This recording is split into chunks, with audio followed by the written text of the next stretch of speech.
Good morning, ma. Welcome to Alpha Online Education Commerce Theory part for the second year's English medium. The chapter that we are dealing with, that is the sixth chapter, setting up of a business. So this is the second session of the chapter. So this is the continuation for the first session. So in the first session we have discussed about the preliminary stages. So this is the fourth stage, that is deciding organization structure. The entrepreneur should have to decide the organization structure, whether his organization is going to be a sole proprietorship, or it will be a partnership form, or a cooperative society, or any other form of joint stock company, okay, Hindu undivided family. So what type of his organization should be, that type of structure should have to be decided in the step 4. In the fourth step he has to decide that. And the fifth stage is preparation of the project report. Okay, this is the stage of preparation of project report. Having decided upon the product and organization, the entrepreneur has to put his idea and other information out in black and white. So the idea of starting which type of organization and also which type of product he want to produce, those information, whatever he decided, those decided things, now it is the time for the entrepreneur to place those things in black and white way. So black and white way means on the white paper he have to write in a black ink. So with that he have to prepare a project report.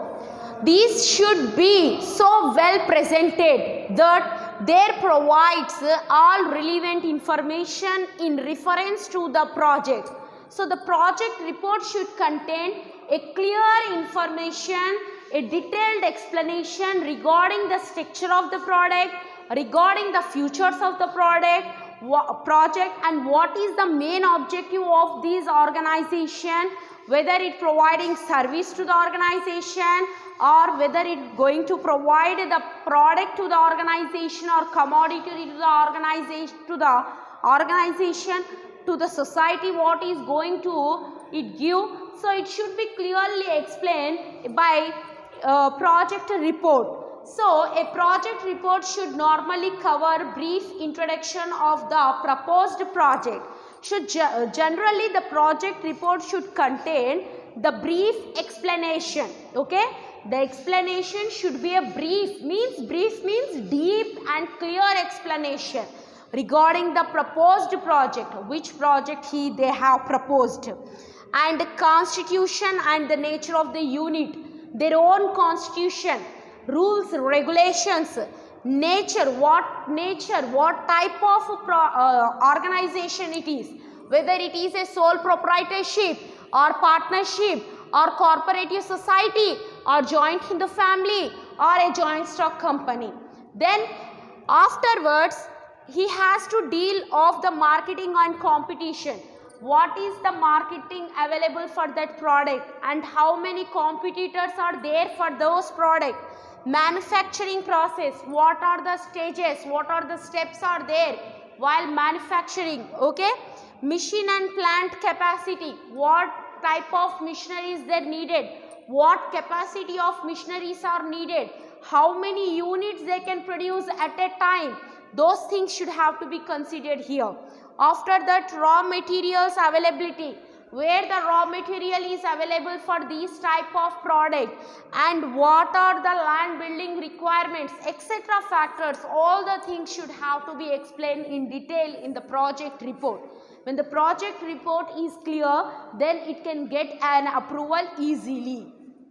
So step 6, project appraisal stage. So whatever you have written in the paper, now it is the stage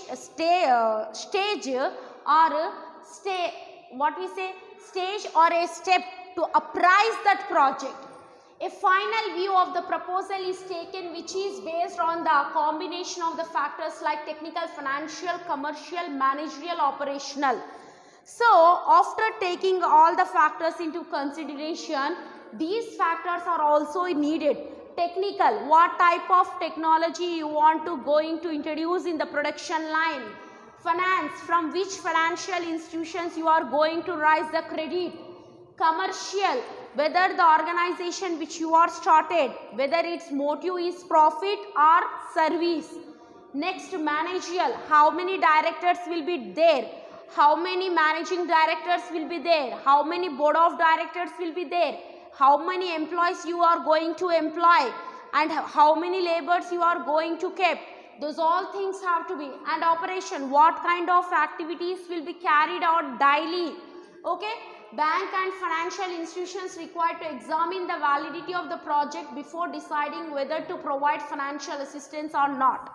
So bank and financial institutions, before they are going to give credit to the entrepreneur in order to start the project, they first get satisfied. First the bank and the financial institution should have to satisfied with the project report.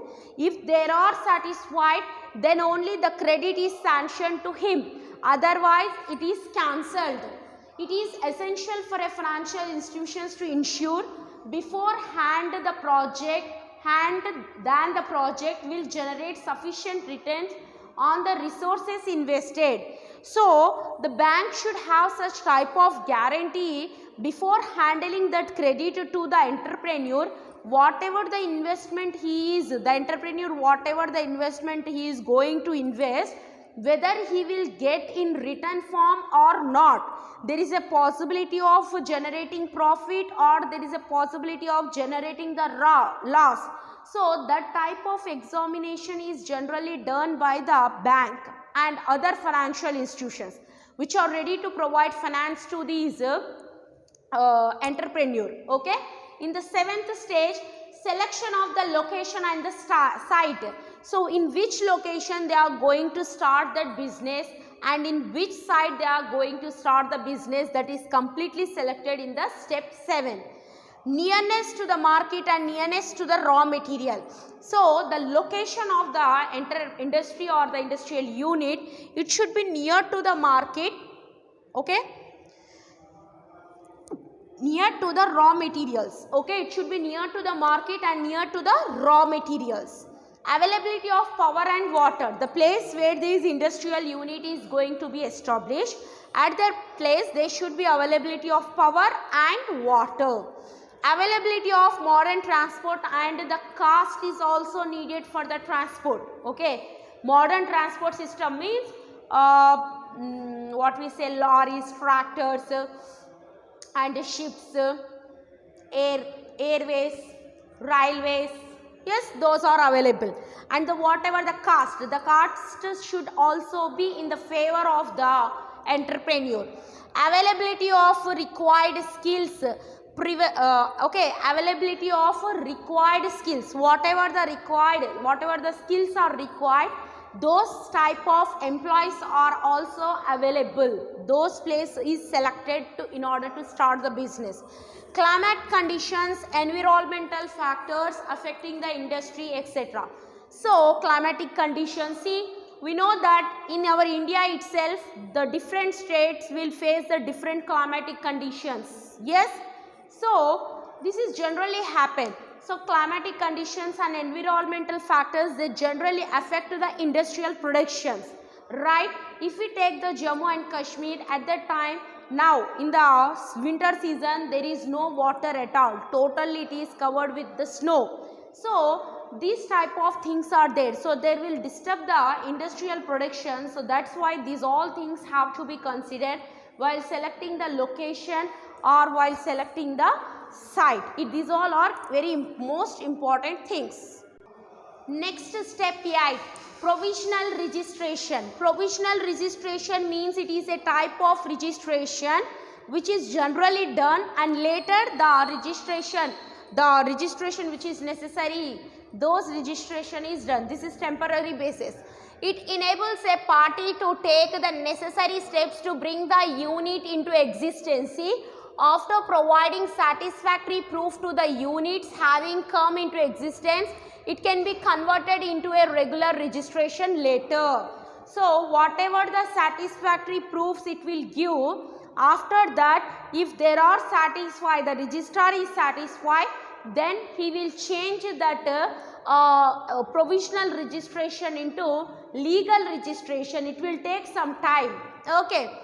Application for provisional registration is submitted to the district industrial centre. So these application, in order to get a provisional registration, for that purpose an application is prepared and it is submitted to the district industries centre. So for them, there will be this type of application is submitted in those industrial centers. Next, step 9. Inquiry for machinery and technology. Now the time to know which type of technology is needed, and inquiring about the technology and also the machinery, which type of machinery is needed here. The requirement of the machinery or equipment, spare parts, tools, etc. should be properly assessed, and the proper size of plant and machinery should be decided upon.